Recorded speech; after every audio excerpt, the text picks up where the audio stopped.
Llevamos ya unos cuantos programas de esta edición de Veamos y hemos recibido muchos mensajes por parte de todos ustedes, algunos muy interesantes que van sugiriéndonos los temas que vamos tratando, pero a veces nos hacen preguntas que realmente nos gusta poderlas responder y que no son temas largos, con lo cual nos ha parecido bien al padre Enrique y a mí, ¿verdad?, poder ir respondiendo incluso a estas pequeñas preguntas que pueden servirnos como pretendemos que sirvan todos los temas que tratamos en Veamos. Por lo tanto, si les parece bien, dedicaremos hoy el programa a responder alguna de estas preguntas cortas que nos hacen todos ustedes y que tenemos mucho gusto pues, en atender. No en un programa entero, que quizás sería un poco largo, pero sí dando esas pistas que nos ayudan mejor a vivir en cristiano. Por eso hoy dedicaremos el programa a Hoy Respondemos.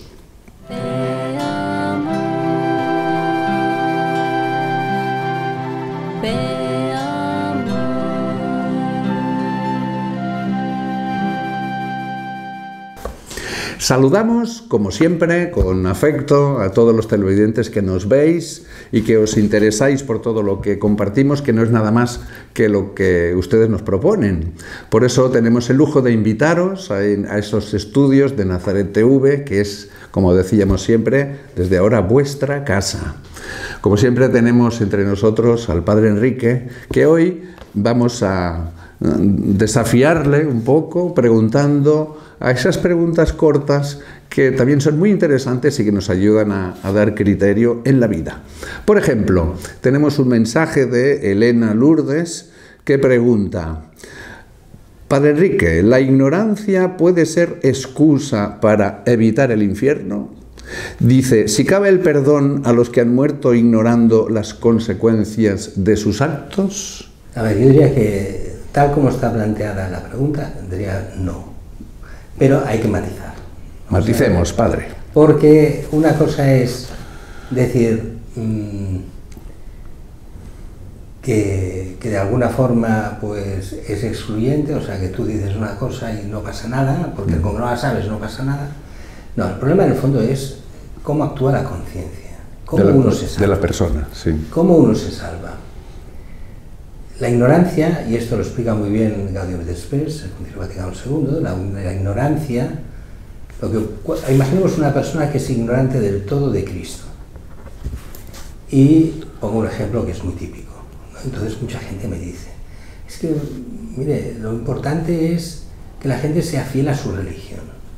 Entonces que el budista sea buen budista, que el musulmán sea buen musulmán, porque aunque no conoce el cristianismo, pues se salvará por ser un buen musulmán. Y le hemos de decir, no, para entendernos. Para entendernos. Lo que salva no es ser un buen musulmán, un buen budista, un buen agnóstico o un buen ateo. No, esto no salva. El único Señor y Salvador es Cristo. Con lo cual, el Concilio Vaticano II nos dice, todo aquel que no ha conocido a Cristo y que resulta que ha querido llevar una vida con una conciencia recta y que por eso ha intentado formar su conciencia en la rectitud y ha cumplido este vivir rectamente, es Dios que le habla en su conciencia y Cristo le salva. No le salva Buda, no le salva Mahoma, no le salva Alá, le salva Cristo, porque no hay otro Salvador que no sea Cristo. ¿Cómo se hace por eso? Al que es ignorante de todo, de la fe, de Cristo y de todo, solo ese apelar a la conciencia recta. Porque también uno puede tener una conciencia que de recta nada. Yo muchas veces digo, si nosotros católicos ya nos cuesta vivir con conciencia recta y formarnos una conciencia bien, todavía más alta que el no es cristiano. Pero ¿pueden haber no cristianos de conciencia recta? Claro que sí. Sobre todo aquellos que han querido buscar la verdad y el bien y no han conocido a Cristo. O lo han conocido de una forma tal que es como si no lo hubieran conocido. Porque hay formas de conocer a Cristo que son conocer a malos cristianos y basta. Eso no es conocer a Cristo, es conocer desastres. Entonces, Uno que no conoce a Cristo puede salvarse, sí, pero no es como una excusa diciendo, bueno, yo con que no he conocido a Cristo hago el mal, pero soy excusable, porque no he conocido la verdad. No, solo si aspiras a vivir con una conciencia recta. Porque puede haber personas, Padre Enrique, que yo creo que mis oyentes me disculparán que lo diga así, ¿verdad? Mis televidentes, y usted también.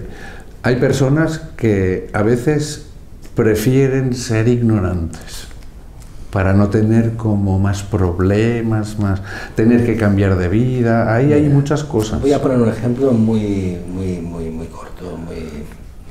Esto era muy típico en España hace unos años y todavía lo es en algunos sitios. Hay un entierro, la gente va al entierro de esa persona. Si es un entierro en la iglesia, entran en la misa de funeral, llega el momento de la predicación y se van. No quieren oírla. ¿Por qué? Por miedo a la conversión. No sea que les digan algo no que no sea quieran que haya oír. algo que no quieran oír. Claro.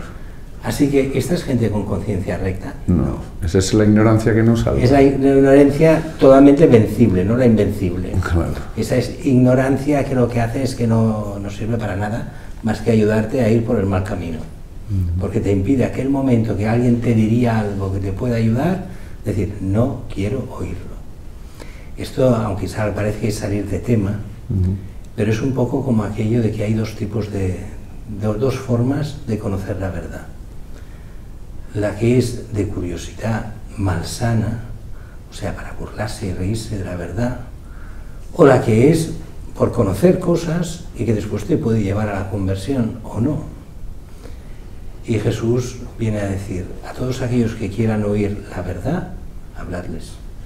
Al que no quiere oírla y solo nos ve como fenómenos de feria, o sea, que solo es una curiosidad malsana, no les digáis nada. Es lo que Jesús hace con Herodes. Herodes quería ver el espectáculo que era Jesús. Y Jesús calla. Y Jesús no le dice nada. Y el otro queda desilusionado de no poder ver espectáculo. Claro. Entonces, a veces los cristianos nos pasa esto. Si vemos que hay mala fe y alguien quiere saber nuestras cosas solo para criticar, para ir en contra, no se le habla, no se le dice. Claro. Porque eso no es... Entonces dirán, no, es que era ignorante. No, es que no quería saber. Lo que quería es burlarse.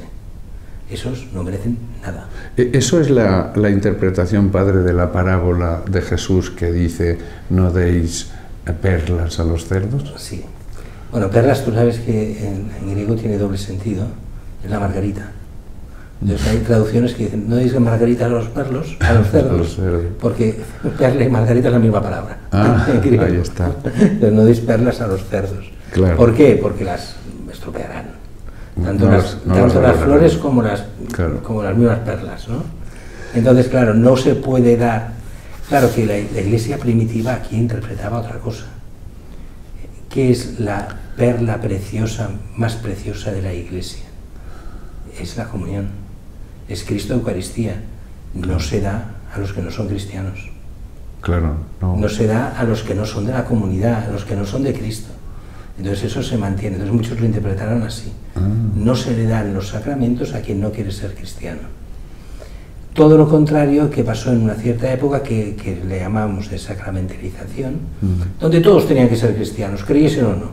Claro. Pues no.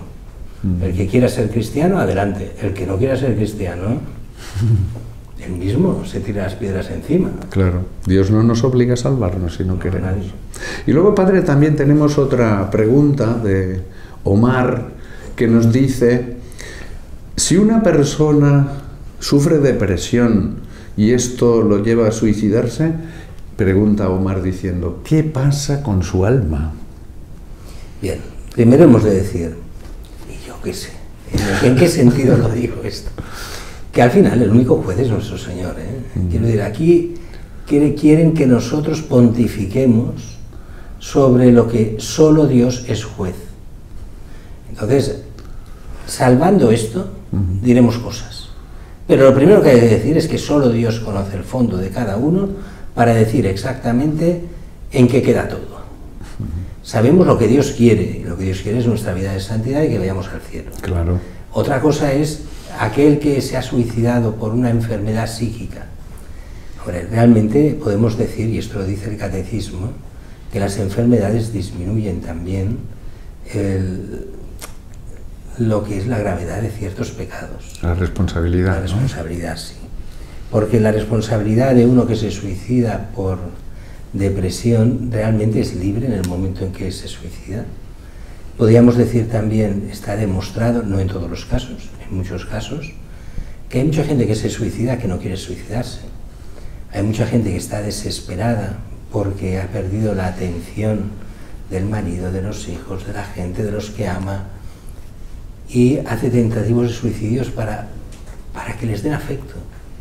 Y algún tentativo va y funciona y se muere. Y entonces quería morirse o quería llamar la atención.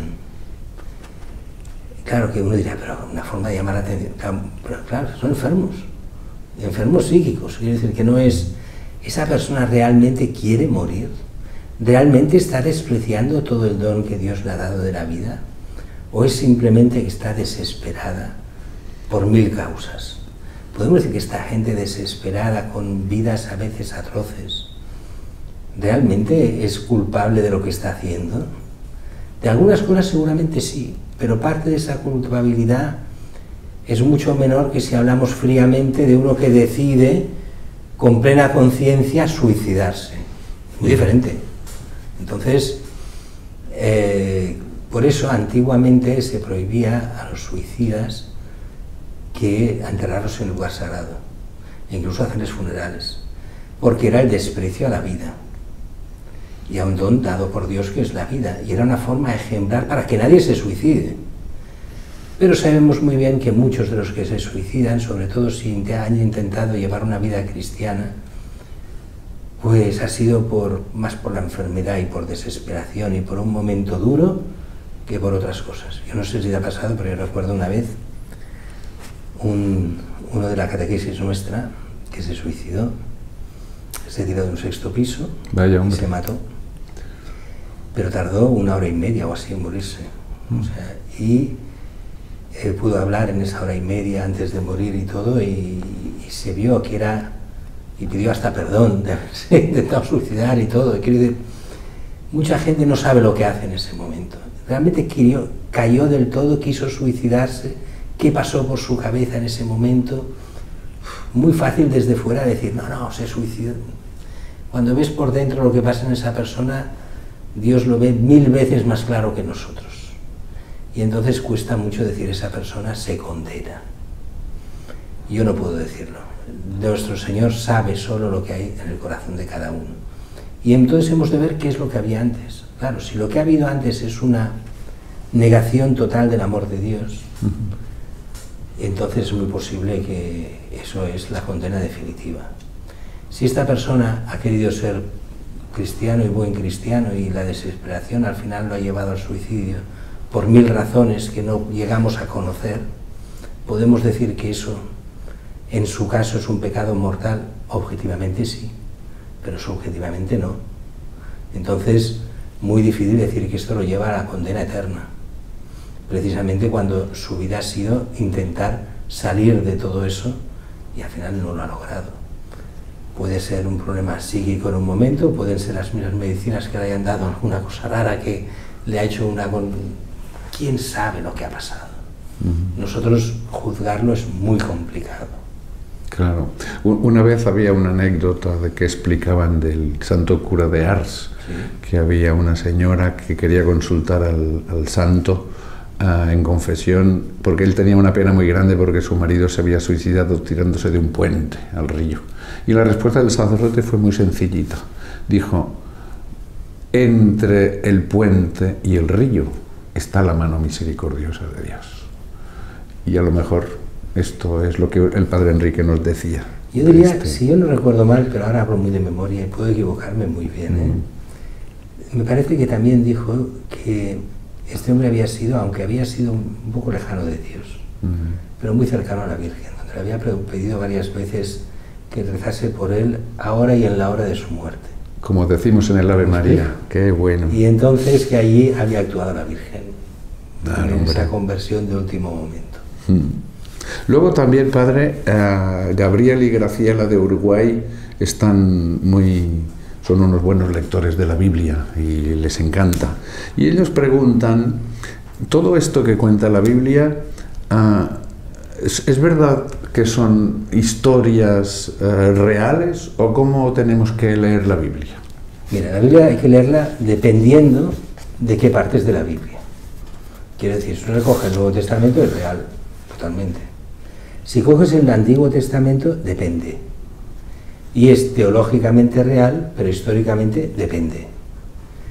El Antiguo Testamento, al menos los primeros libros se acaban de escribir justo después del destierro de Babilonia, cuando se vuelve a construir el templo.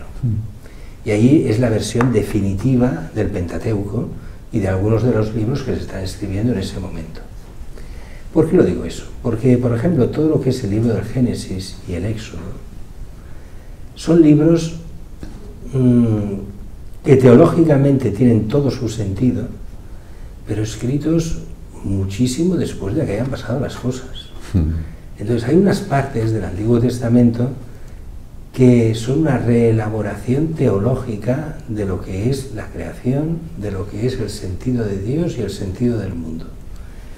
¿Son históricas como hoy entendemos la historia? No. O sea, no es un libro de ciencia. No es libro de historia ni de ciencia. Es un libro de sentido, que hay Exacto. Es un libro que da el sentido auténtico a las cosas de Dios. Pero si uno me dice, el mundo se hizo todo en 6 días, 6, del 1 al 6. Del calendario. Y Dios descansó el 7º. Claro. Dios necesita descansar. Claro, es que si nos ponemos... Claro, no sé si me explico. Claro. Entonces, allí hemos de entender la analogía del hombre hacia Dios que busca. Y Dios que de alguna forma nos va dando teológicamente respuestas. Pero todo eso son pequeñas revelaciones que serán del todo revelación de Dios cuando llegue Cristo. Y en Cristo tenemos la plenitud de la revelación de Dios. Y todo lo anterior es una pequeña revelación, Dios se va revelando poco a poco. Históricamente todo es auténtico, seguramente todo no.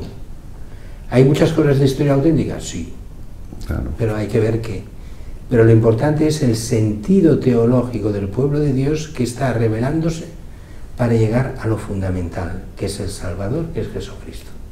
Y eso sí que es histórico, y la muerte y resurrección de Cristo es historia. O sea que hay que interpretarlo todo a la luz de Jesucristo. Sí, en el fondo no se entiende el Antiguo Testamento si no es en función de Cristo y del Nuevo Testamento. Pues entonces, padre, con perdón el comentario, yo creo que los judíos lo tienen un poquito mal. Lo tienen muy mal.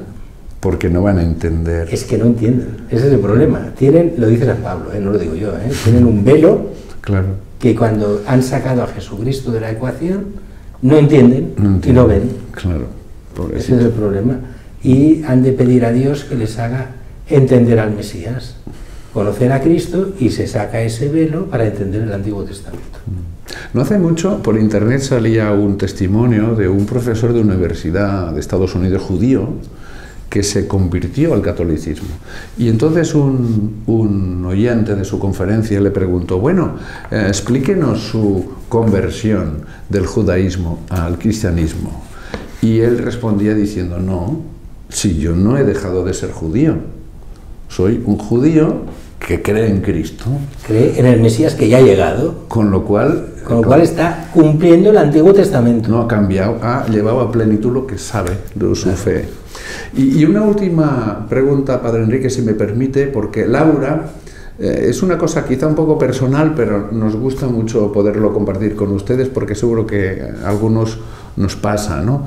Laura pregunta y dice, padre, ¿cómo puedo superar el rencor y la ira en mí cuando me siento ofendida o engañada?